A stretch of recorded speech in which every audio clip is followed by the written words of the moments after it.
I'm looking forward, like you always do.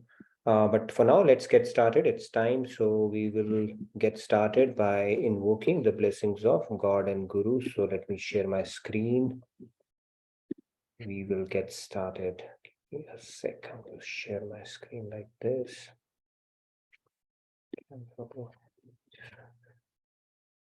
All right. Are you able to see my screen? Okay. So we'll get started with our opening prayers. We have a hard stop at 10, so we'll pace it accordingly.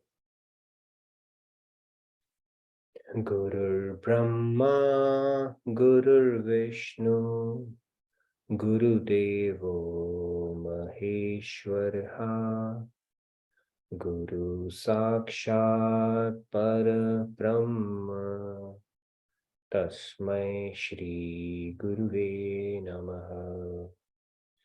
Vasudeva Sutam Devam Kamsachanuramardanam Devaki Paramanandam Krishnam Vande Jagadgurum.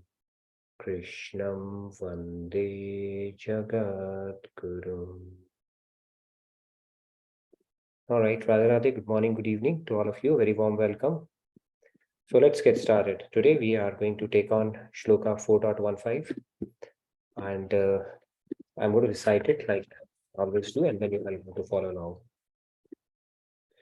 Evam gyatva kritam karma purvairapi mumukshubhi kuru karmaiva tasmat tvam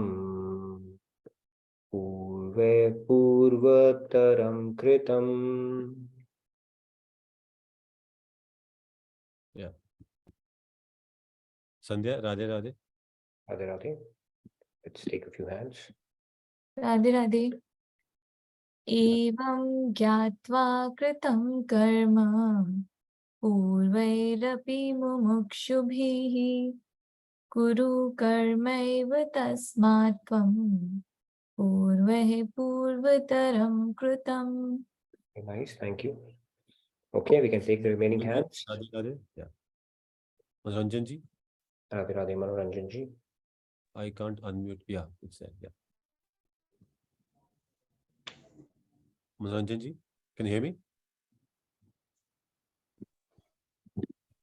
Okay, Ragi ji, we can come back. We can give preference to the ones who have turned their videos on. Yeah. Ragi ji, Radhe Radhe. Yeah, Radhe Radhe. Thank you. Evam gyatva kritam karma purvairapi mumukshubhi kuru karmaiva tasmatam purve purvataram kritam. Very nice, thank you, Pragi ji. Thank you. Radhe Radhe. Shiramya, Radhe Radhe. Radhe Radhe. Evam jnatva kritam karma purver api mumukshubhi kuru karmaiva tasmat tvam purve purvataram kritam. Thank you, Radhe Radhe. Shiramya, Radhe Radhe. Keshav ji, Radhe Radhe. Radhe Radhe, Keshav ji. Keshav, Radhe Radhe. Purvairapi mumukshubhi kuru karme tasmatvam purva purottaram kritam. Very nice, thank you, Keshav ji. Radhe Radhe. We have two more hands. Let's take those. Radhe Radhe. Yeah. Radhe Radhe. Radhe Radhe. Evam gyatva kritam karma purvairapi mumukshabhi guru karmeva tasmatvam purve purvatram katram. Radhe Radhe. Radhe Radhe, very nice, thank you so much. Priya ji, Radhe Radhe.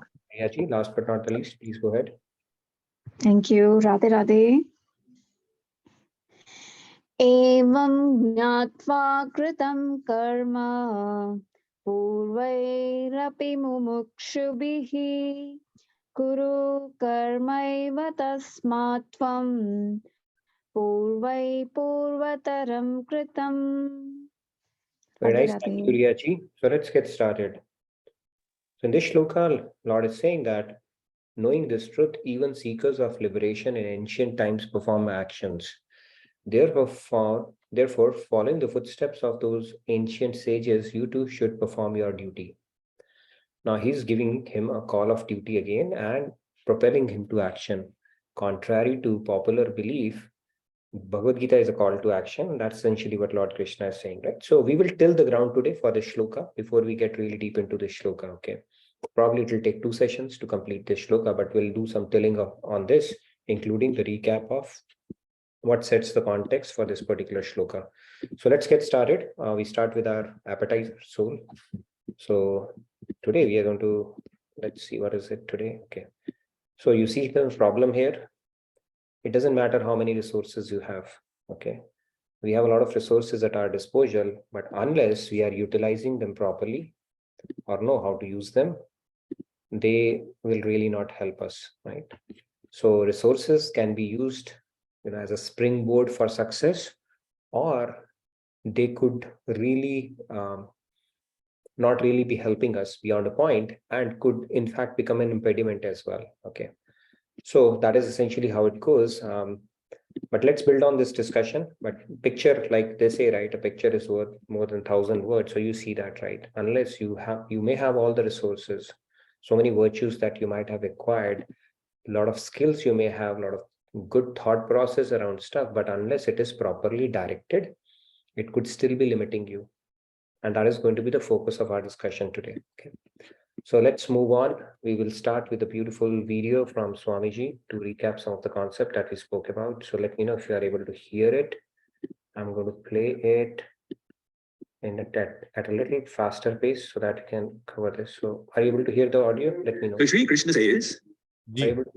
Cool. Yes, we can. Yeah. I do works and I'm never bound by them. I may do works that seem to be defective, of anger. After all, Sri Krishna showed anger and killed Shishupal with the Sudarshan Chakra. Or I may seem to do works of greed, like for example, snatching everything away from Raja Bali. Says, none of these works ever bind me. Samaratha kahu nahi, dosha gosai, ravi pavaka sura sari ki nai. It's just like the Ganga. In the Ganga, you pour dirty water. So many gutters come and merge into the Ganga. But the Ganga doesn't become a dirty gutter. Those waters all keep becoming the Ganga. Surasari is Ganga, and like the fire. So the fire is pure. It is called Sarvabhuk. Whatever you put into the fire also gets purified. So likewise, God is all pure. His intention is pure. His only intention in doing works is the welfare of the souls.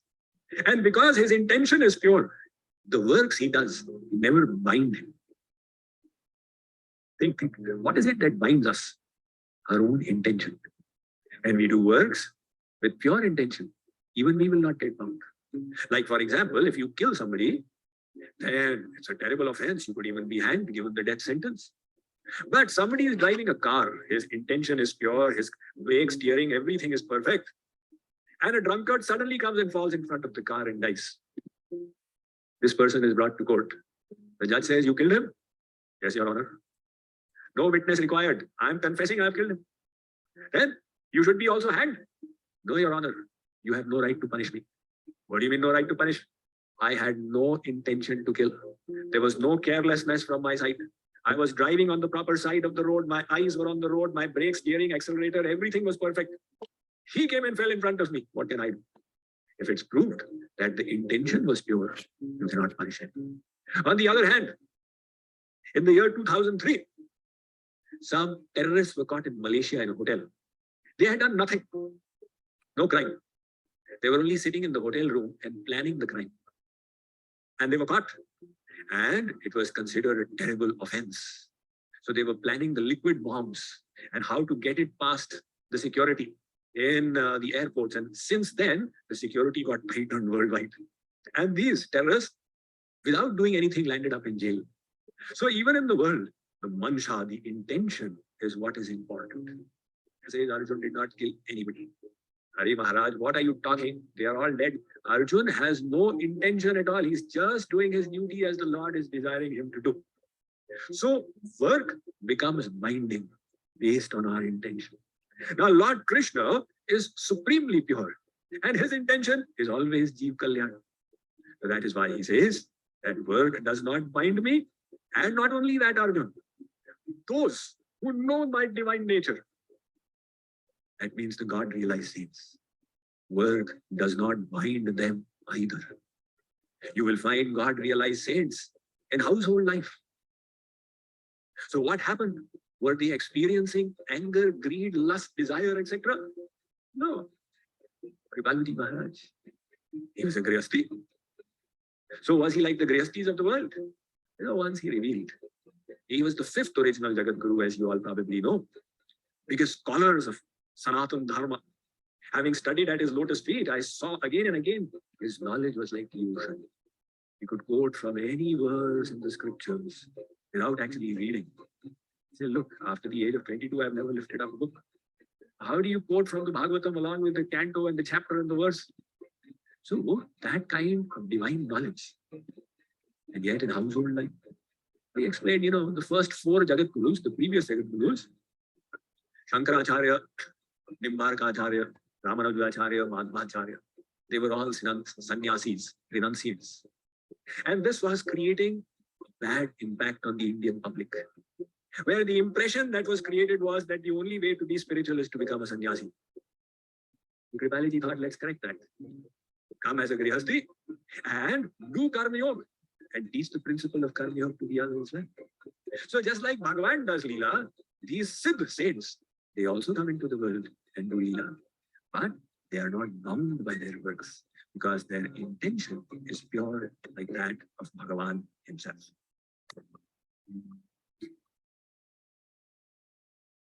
All right. So hopefully it was a recap of what we have been talking about.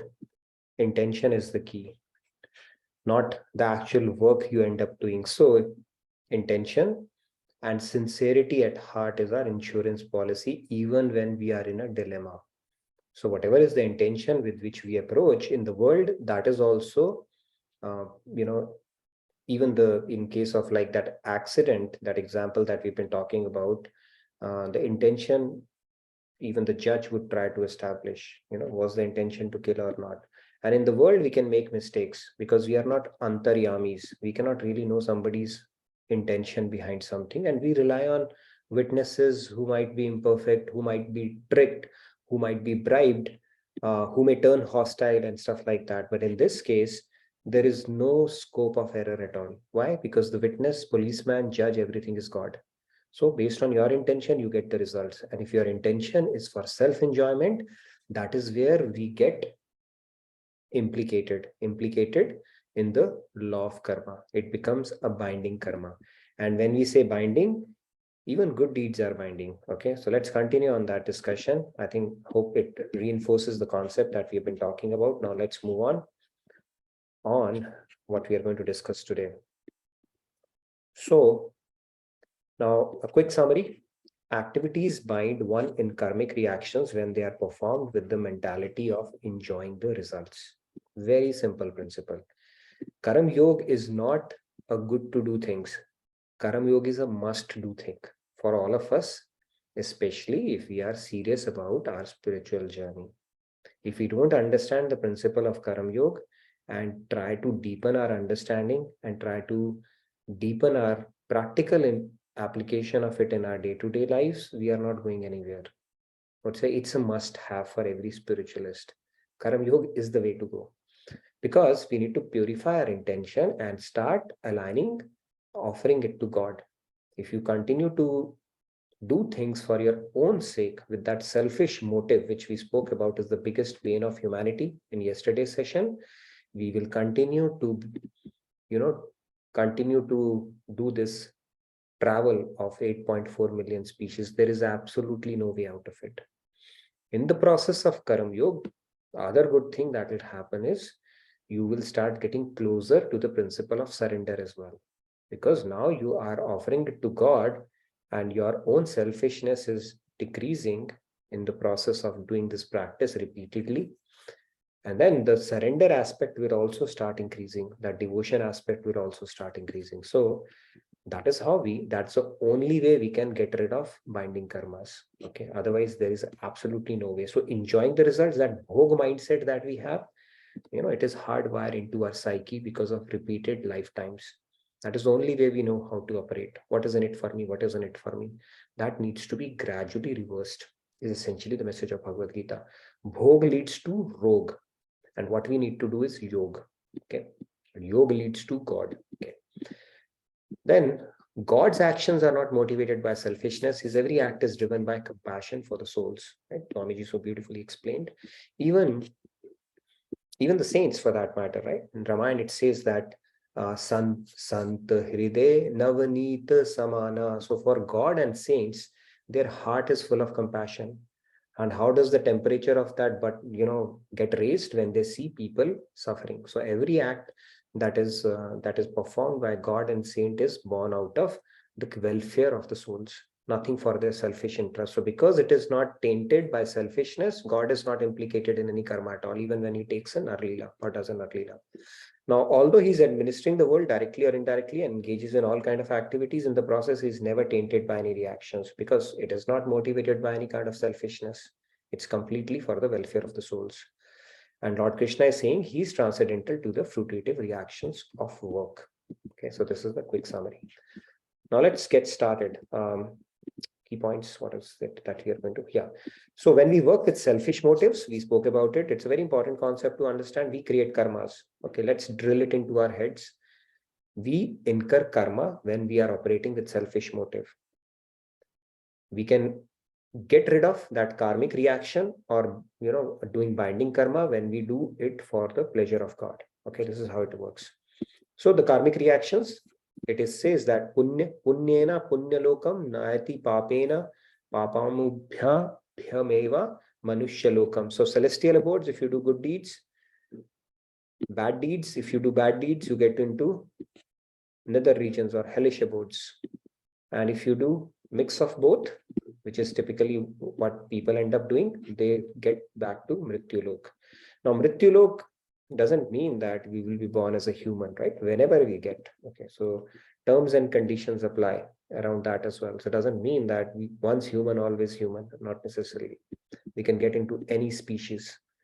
And when we are talking about these, if you look at it, all of these, regardless of whether you are in a Swarglok, Naraklok, or Mrityulok, these are all, they result in material rewards, which keep on adding to the stockpile of our karmas and thicken the illusion that there is happiness in this world. Okay. Why do we keep on doing that? There is happiness in this world that keeps on happening. You keep on rotating here. You keep on creating your agendas around it. But the bottom line is you are still playing the game within the same matrix. You're not getting out of it at all. Okay. Now let's move on and understand why this, what happens typically. How do we get implicated in this whole process? Okay. Lifetime after lifetime. So here's a guy. You see this guy? Something special is happening to this guy. Okay, it could be a girl as well, by the way. What happens is they think they are the center of the universe. This is how everybody's life starts. Okay, when you're at the age of past the teenage, do think the world is at your feet and the whole creation is made to serve you. You are the center of the universe, and they would not listen to anybody, and everybody goes to that stage, right? You think the world is at your feet and everything is out there and you can do anything. You won't listen. And that is an age everybody has to go through, especially at the time peak of your youth or when you are just getting into that stage, right? So you think you're the center of the universe and chilling out and doing whatever you want, exercising all the powers that you have over the world is the sole objective of this person, right? So then what happens after that? Parents say, you know what, let's hook him up, bring in a sense of responsibility, because this guy, what he does is parties and have no sense of responsibility, just enjoying life, and no strings attached, no sense of responsibility whatsoever. Then what happens? One fine day this happens, right? You see, and then somebody knocks on the door and says, you know what, you are not the center of the universe, I am the center of the universe. Okay, until finally they resolve amongst themselves and decide that we both are the center of the universe. Okay, then they start traveling around, posting Facebook pics and Insta stuff and things like that. Now both of them have become the center of the universe. That phase lasts for a while until this happens. Right? You see, there's a little one comes and that makes you realize you both are not the center of the universe. Okay, somebody else is. So what is happening gradually? The world starts expanding. Okay, and if you want to thicken the plot, you got in-laws and relatives and all that stuff. We know, right? What happened? The drama starts unfolding. If mother-in-law is good, the sister-in-law is not, and sister-in-law is friendly, mother-in-law is not, and those family drama starts happening, right? And if you are in a joint family, that masi, chachi, mami, somebody will start creating trouble, right? And that is a fact of life. It is how the world is designed, because if world is not designed like that, there's no incentive for us to improve, right? And it is an interplay of guna that you get implicated in.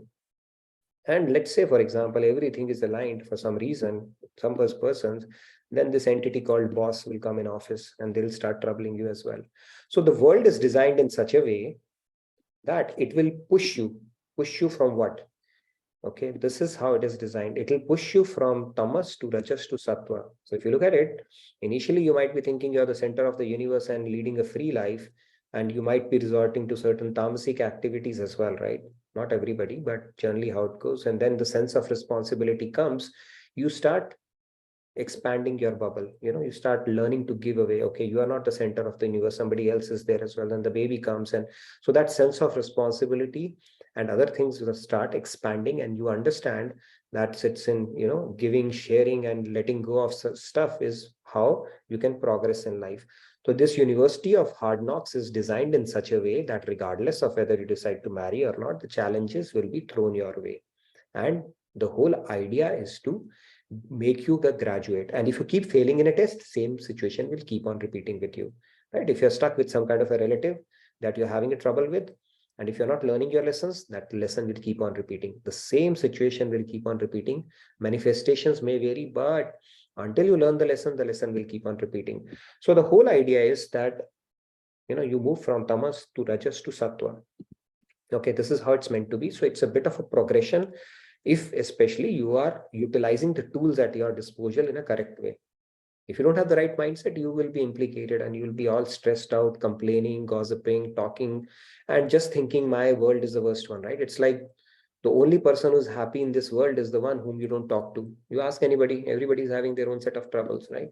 Oh my God, this is happening. Some problem with some personality in the family, office, or somewhere, right? Everybody has that.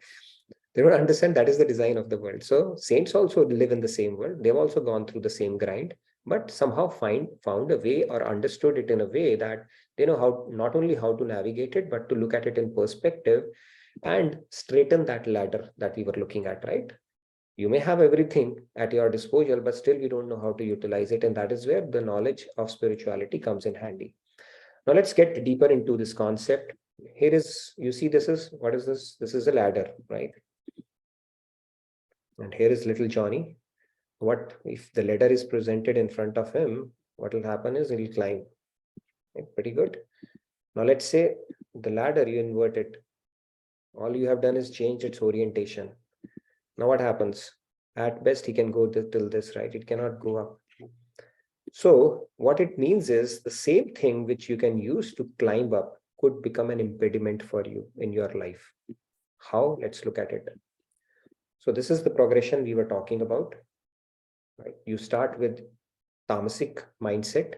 Not start, I mean, it's not a sequential process. We all are actually an amalgamation of all the three gunas.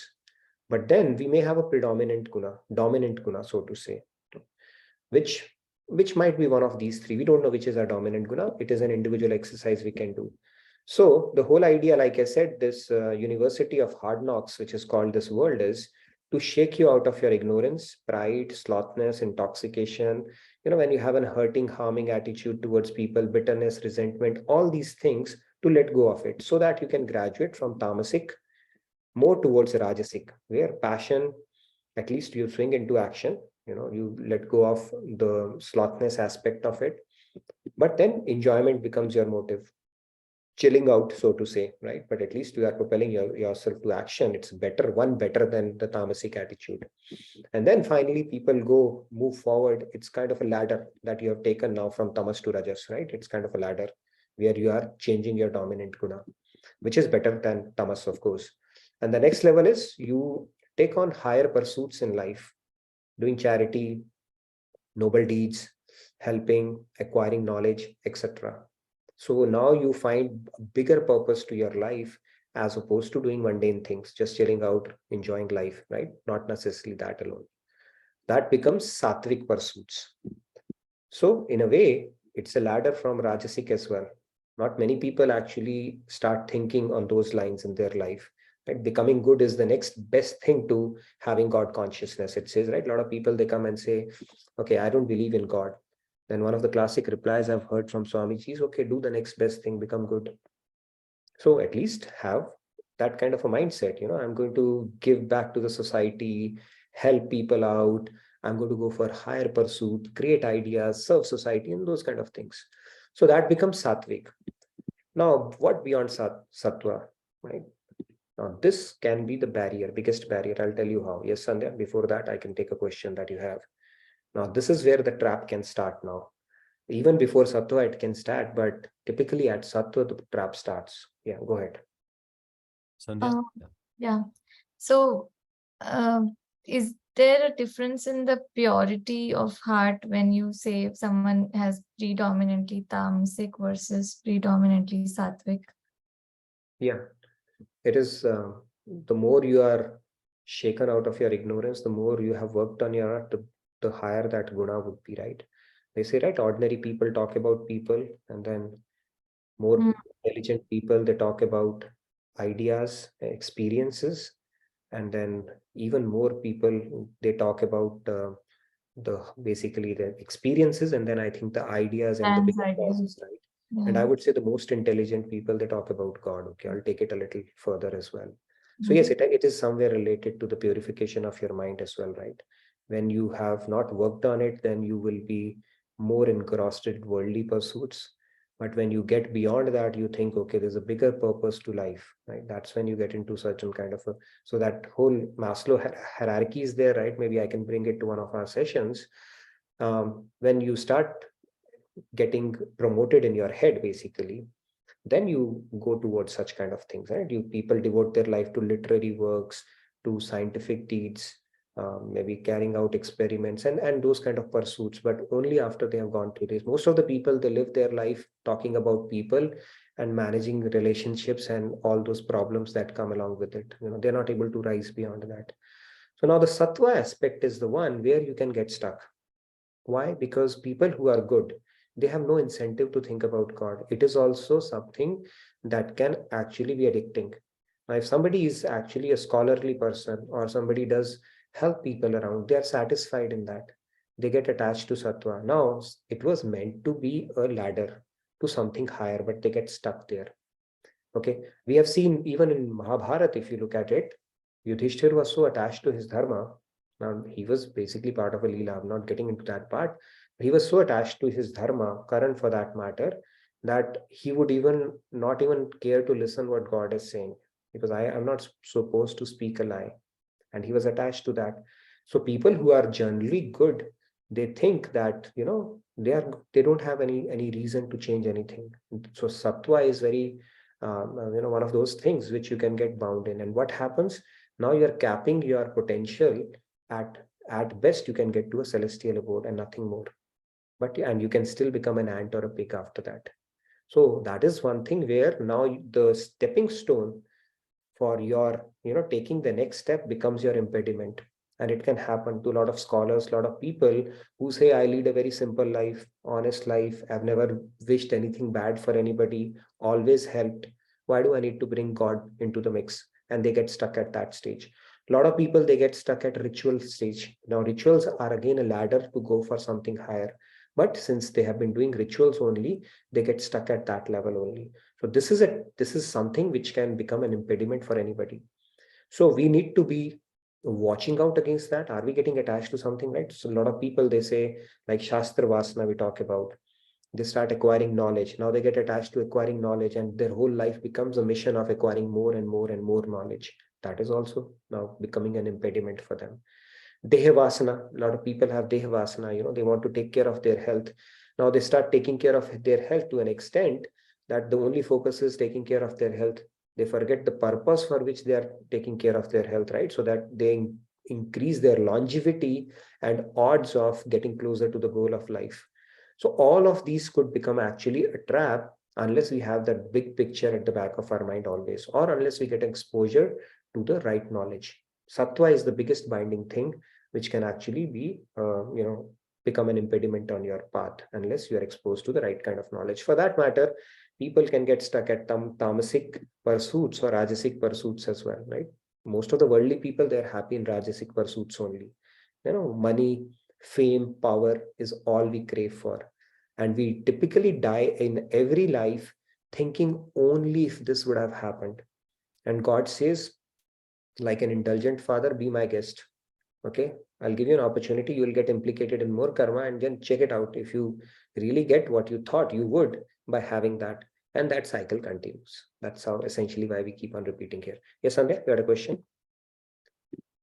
There's a question in the chat from Shalini ji. There are times when a person can go on a downward path from sattva to rajas to tamas. What precautions one should take to avoid this? Yeah, so that is a good question. If you look at this story that I told, right, this is a typical story of everybody's life, okay? If you want to look at it, typical template life. Now, in these situations, if you look at it, the trying circumstances will be created. Okay, this is a custom-made course for you by God. The kind of relatives which are around you, the kind of people who are pressing your buttons, the kind of situations that you are subjected to. If you don't have the right knowledge, it can actually bring you down. So rather than having that sattvic mindset, now you may make it as a tamasic or a rajasic mindset, right? So when you're having trouble with your relatives, you may get into tamasic mode, start harboring resentment, bitterness about them, right? Judging them, talking about them, as opposed to increasing your tolerance or working on stuff that can actually help you become better or evolve better. So unless we have the right kind of a knowledge, we continue to play this game of sattva, rajas and tamas. Mostly we keep on falling from sattva to rajas and tamas when we keep on getting more and more engrossed in worldly matters, right? Only when we start rising above the worldly things can we invest in sattva. And sattva is a ladder to going gunatit, thinking about God or having God at the back of your mind for everything and anything that you do. Right, as we keep on expanding our world, as we age near the twilight, progress towards the twilight of our life, we have expanded our world so much that so many things, so many threads we open up in our life, right? So many relations we open up in our life, which demand our attention. See, adding a friend or adding another relation is like adding a factory. Factory demands maintenance. Okay, so be very careful. Any new relation that gets added in our life, it's like a factory. It will demand attention. Same thing goes with the friends as well. And we keep on expanding it. We keep on expanding it because we think, somehow we are going to derive happiness out of it. On the contrary, what happens is we get stuck in that. And then they start demanding your time, attention, energy. And then the interplay of gunas typically makes us fall down to the level of rajas and tamas more often than a sattva. Sattva you can do if you are in a good headspace. And how do you get a good headspace? When you understand the deeper principles around how our mind operates, how people operate. And when you contemplate on that and practice it on a day-to-day basis, then you can get into sattva and beyond sattva. Otherwise, this is an interplay of rajas and tamas for most of the people for most part of their life. This is how it goes. And this story keeps on repeating lifetime after lifetime after lifetime, right? This is the template life. Everybody says this is all life is. Yeah, that is a template life, but how many of it get out of it unscathed without adding more of binding karma in the process? How many of us can do that? Very difficult, right? How much exposure, first of all, we have created for ourselves. And then we may have all the tools, but those tools are not aligned, and then also they're not helping us. We all know, right? There are so many WhatsApp forwards we get which says, don't take tension, don't worry, be happy, don't worry. But how do we align those tools? Nobody tells that, right? So that is the problem. So we may have all the tools at the back of our mind, but we really don't know how to line them up systematically so that we can actually catapult our journey. It's all theory and gyan and basically not proper alignment. And more often than not, those things are not really helping us, and we are not able to think deeply about those. And we keep on getting deeper and deeper into the worldly affairs. And one day, finally, we move without making any progress at all. And that we keep on repeating. So this cycle keeps on repeating. Couple of hands. Let's take those questions. Yeah, Falguji, Radhe Radhe. Radhe Radhe. Welcome. And one thing more I wanted to add. So we got to be careful about our attachments as well. Sometimes we get hung up, right? With the logical mind as well. We get hung up with asking questions, getting into that part, right? Now, the first thing I would ask is, if it is something that truly helps our devotion, of course, we need to clarify that, right? But if it is not having, we get into the habit of nitpicking stuff from here and there, that also becomes a hobby or a habit beyond a point, right? And then that is actually what could have possibly been a ladder towards becoming a, increasing your devotion has now become an impediment because we get stuck at that level only. So when our ladder has actually taken from vertical to horizontal and become an impediment for us, we got to be very watchful about it. Right? That ladder can become impediment without us realizing it at any point in time. And it could be a person, it could be something that you thought is actually helping you, but we got to be careful about it. And especially getting attached to good things can bring in that pride silently and can stop our journey. So that is something we have to be careful about. And that is why, activities and duties, when we talk about, it has to be done in the spirit of giving pleasure to God. If you don't do it that way, because this shloka is talking about the activities and duties, how sages perform it and why God is not tainted by that. And why we become tainted is because we do it with the consciousness of selfishness. And in that selfishness, it manifests in form of tamas, rajas, and sattva. And sattva also we keep on fluctuating between rajas and tamas, not so much of sattva, just because we don't have the right tools on how to look at that situation or how to handle that. So all these are traps that we need to be very careful about and do something about systematically. Yes, Falguni, sorry for that. No, that's okay. Nitinji, just one. So if we are in the sattva, suppose if we have that sattva is predominating wound, so does it mean that there will be detachment will come? That is one thing. And secondly, like if we get stuck in the ritual mode, okay. So how to get out from it? Like, will there be a time when you can get out from that ritual mode, or to continue doing the ritual mode? And so I kind of. The ritual mode is something which is designed in Vedas. If you look at the Karamkand aspect is given to us in Vedas because 80% of the people are not interested to hear about God. They are focused on the fruitive sections of the Vedas where if I do this, I'll get something. Okay. So the way God also understood it. So he has given us the rituals as a means to go deeper. But if we continue to get hung up in rituals, then it is a problem. But the thing is, how do you get out of it now? The question is that you get out of it with proper knowledge and contemplating on that knowledge that what I'm doing right now is, first of all, selfish, where I'm asking God, it's like a transaction I'm doing with God, with some kind of a wish list in my mind. And secondly, when it comes to devotion, I'm actually doing a multiplication with zero. If it's not leading any, it is said, yoga kuyoga gyan agyana jit nahi ram prema pardhana. So anything in which the love for God is not the center theme is not the right practice. Okay, so with deeper contemplation, and you need to convince your intellect to get out of it and do things which are truly taking you closer to God. Thank you. It's like multiplication with zero. And when you start adding devotion, true devotion, that is the one before all the zeros. Without one, zeros don't have any value, right? And we have done these rituals lifetime after lifetime. It will train your mind, discipline your mind. But if you have to really go towards God, right, we have to go a little deeper and really think seriously about it, as opposed to just doing practice. Because what you do with your mind is truly counted by God. What you do with your hand, your eyes, with your mouth, counts for nothing basically for God.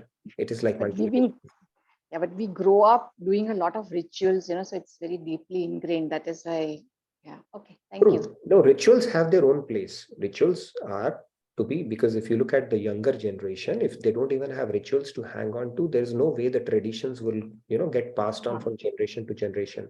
But as we progress as a devotee, we need to start thinking deeply about the deeper principles, right? Not just limit ourselves to the empty rituals alone. Otherwise, they become empty rituals or a mechanical practice alone. Yeah. Right. Okay, thank you. But rituals have their place, of course. I mean, if kids will not understand the deeper meaning, right? So we need to bring them into the fold by telling all these things, but it's imperative on us to go deeper as we start understanding the deeper principles around it. Thank you. Radhe Radhe. Radhe Radhe. Yes, Himanshu. Radhe Radhe, I think Radhe Radhe everyone. I just wanted to say about the traps part that already if we are having rajas and tamas, then it gets difficult. But then when we are in more sattva side, as you were talking about the risks or traps, like there's also this risk of developing a subtle spiritual ego, thinking yourself better than the others on the same journey. Yep. And that's actually a very huge trap because we are basically degrading ourselves in our spiritual journey. Because even if we do more like 5 hours of sadhana, but just by doing this one thing, we are decreasing that same 5 hours of sadhana because it is counting for nothing. And we just think in the sattvic state that we don't have any other thing left because now we are at peace with it. So it's a conducive state, but it's not the final thing, and it's a very big trap. Just wanted to say that. It's a very sukshma thing, and that's where I was speaking to Swamiji, and he told me that it is not possible. It is not possible for somebody to have knowledge and not have pride of it. Okay, let's understand it. It is not possible for humans, okay, and not have some kind of a pride, sukshma pride or otherwise. And then he went on to add, however, if Guru graces you, you can manage that, put that pride into perspective as well. Okay, so that is where the role of Guru comes very important. See, humans, the way we are wired is, I'm telling you, tomorrow you hit a lottery, it can corrupt your mind. Okay, so if you are a true satsangi, I can assure you will never hit a lottery, okay, which is a good thing. Most of the people who have hit American Lotto, go check out their documentaries. They said, after a year, they were back where they started off.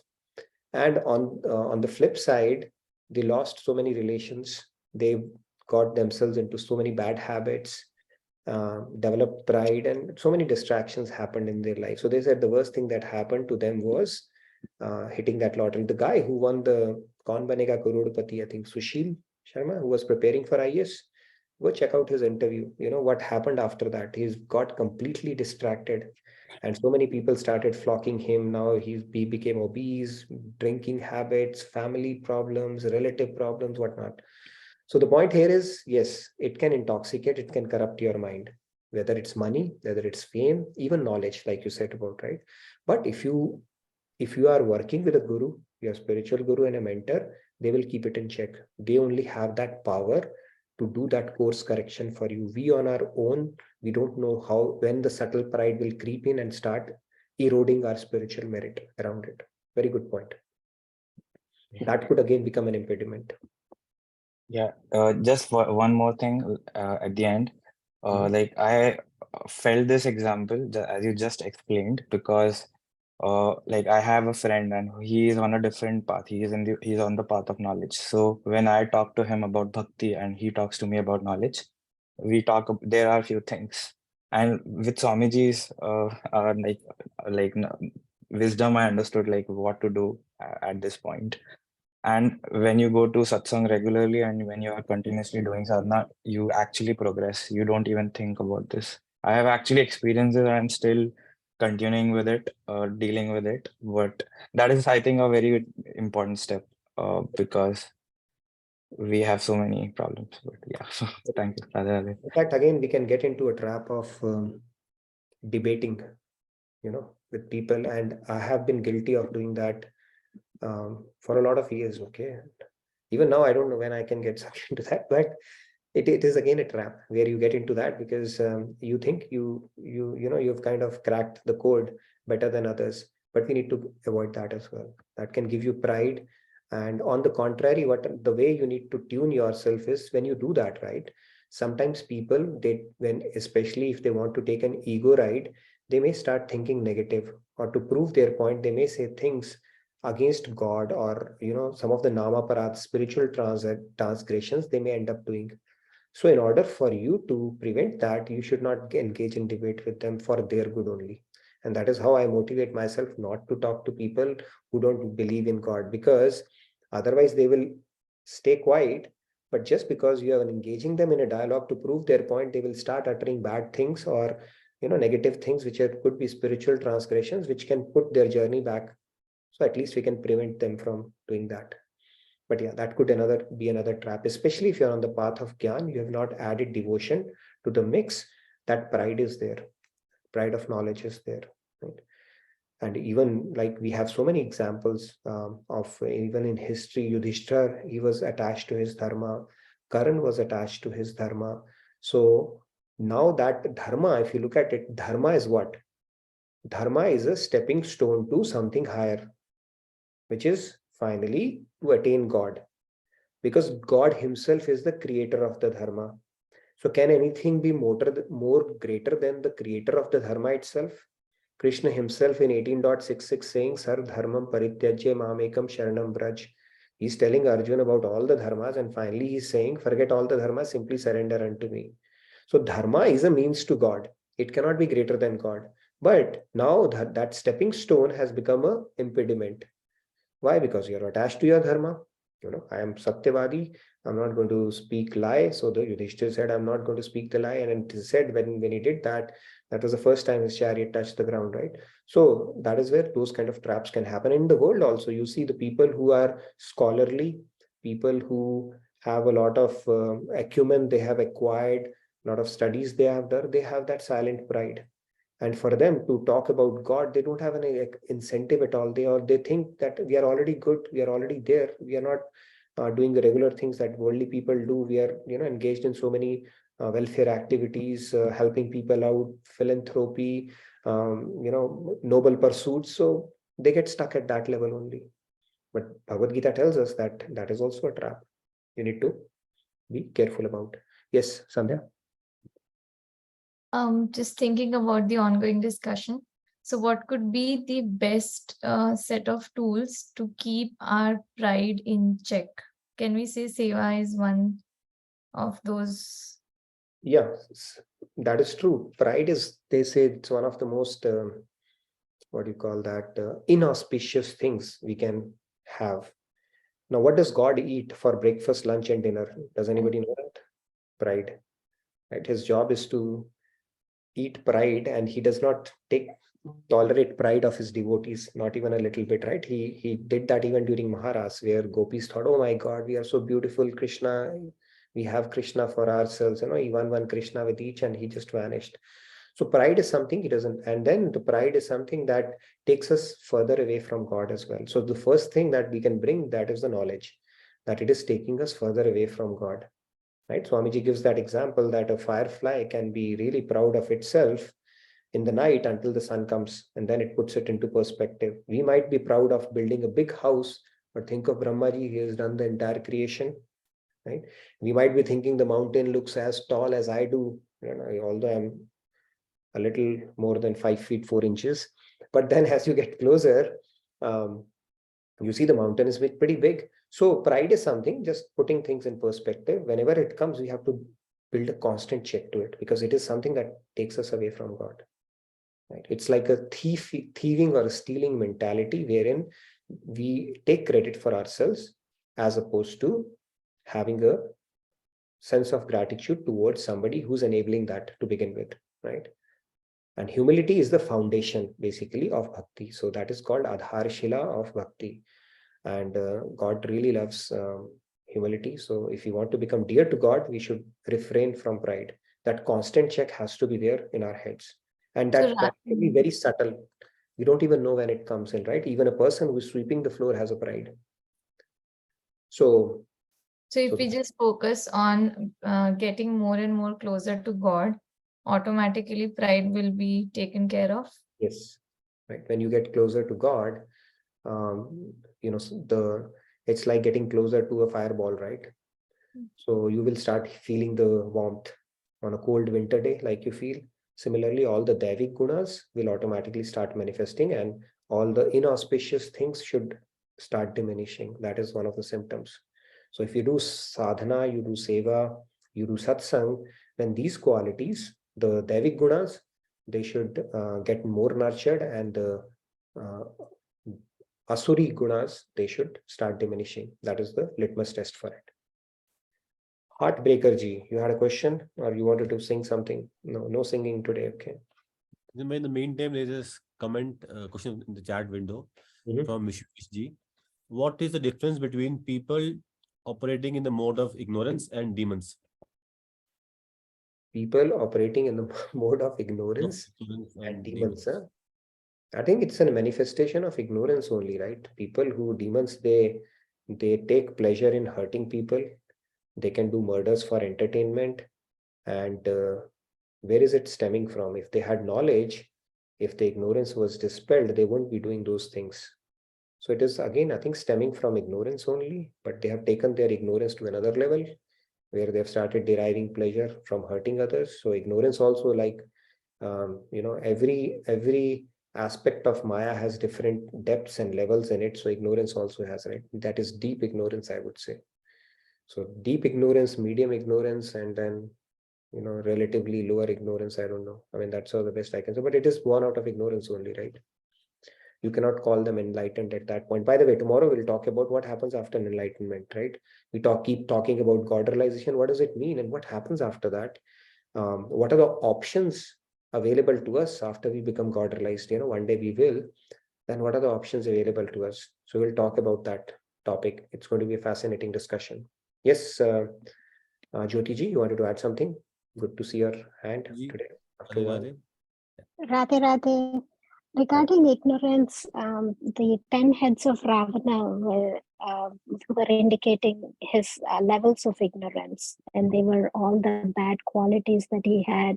And Vibhishan living among them, when he approached Lord Ram, he said it was like the tongue living among the teeth. And he was always afraid that he was going to get bitten by the people around him. So literally bitten. But the fact is that Sattvic people, and that's the difference between Sattvikism and ignorance. Radhe Radhe. Radhe Radhe. Yeah, very nice. By the way, trivia question: what makes Ravan angry? Anybody knows that? Ravan, what makes Ravan angry? When he goes to a buffet and it says 500 rupees per head. Okay. Anyway, that was a joke. Go ahead, please. That's a lot of money to pay, right? For a buffet. Yeah, Sandhya, go ahead. There's a comment from Manisha Ji. Sometimes you have to make people understand what you're actually doing, why you're not socializing, or why you're forgiving people, especially who are constantly around you. You have to make them know so that they stop asking questions on constant basis. As an eager person, they ask and want to know what's exactly happening. Then what to do? Should we ignore them or tell a bit about our journey? What's happening means that Radhe Radhe. I think if someone is in spiritual path and others are, how to deal. I think what I've heard or understood is that two things I think we should not wear on our sleeves as much as possible. One is, our political affiliations. Second is our spirituality, because if you'll do that, then people will ask questions and may even put impediments to it. Unless somebody is truly interested in it and you think they can benefit from it, then we can have a one-on-one heart-to-heart talk. But for most of the world, this is something that, especially if in your family you start doing Radhe Radhe and Hare Rama Hare Krishna, they will freak out and they may think now you are going to become a sannyasi or something. Their self-interest might get harmed if you get too deep into it. So they may start putting impediments in your life. So we got to be smart about it. It's a little contextual question. You take your call. As long as you think it's going to help, sure. But if you think they are going to ask you more questions and may give you reasons why you shouldn't be doing it, then you are unnecessarily creating trouble for yourself. Typically, it is more often than it's trouble only. So be careful about it, because it's a private matter. You can keep on chanting and doing your practice as opposed to making it a big deal in front of people around, because then they'll ask questions and then they'll come with their own theories and whatnot, right? They will say people will brainwash you, will happen, you will become like this. I know one of my friends who what happened to him and all those, and then you may expose yourself to more kusang, right, in the process. So you take your call based on whom you are talking with. I think there's no right or wrong answer around it. But what I've heard from Maharaj is, don't make it a public show of it unless, you are around people who can appreciate and understand that. And Vikash's question is, how do sir know that God eat pride in breakfast? Pride in breakfast? No, I said breakfast, lunch and dinner all the times. Okay, that is his favorite meal. How? How I cannot tell you right now. Okay, that is something I can tell you offline. I think when you say how, that answer is basically with fork and knife. Okay, maybe that's what you wanted to ask. Okay, we have another session. You can stay back for that. 3 more minutes. Any more questions or anything? एक सवाल है फाल्गुनी जी का. Could it be that demons are like that because of the past karmas? Is that so?